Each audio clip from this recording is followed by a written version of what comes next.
Bueno, vamos a resolver esta ecuación exponencial.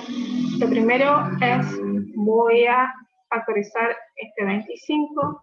25 es lo mismo que 5 al cuadrado. Pero como tenemos elevado a la x, entonces voy a cambiar el orden, lo cual se puede hacer. Voy a escribir 5 elevado a la x y esto a su vez al cuadrado, con la finalidad de buscar un sustituyente para 5 a la x. Entonces, para 5 a la x voy a usar t.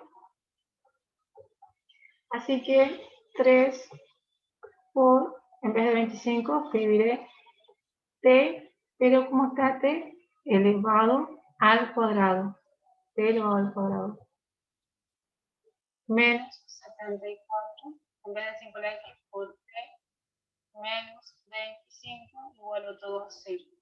Aquí me queda una ecuación cuadrática, así que tengo que usar esta resolvente. Recordemos que vamos a tener dos valores para t de 1 y de 2, y esto va a ser igual a menos t más menos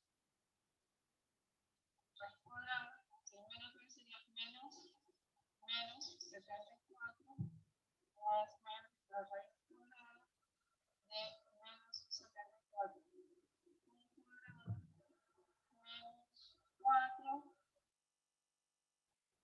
una sería 3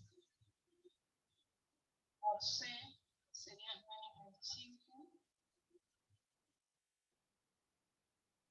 sobre 2 una vez que sacamos la raíz, me daría positivo más 74.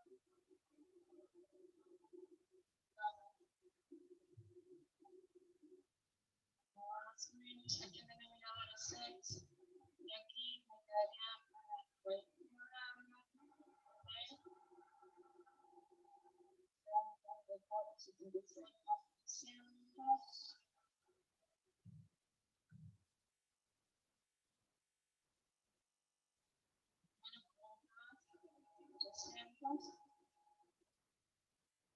Finalmente,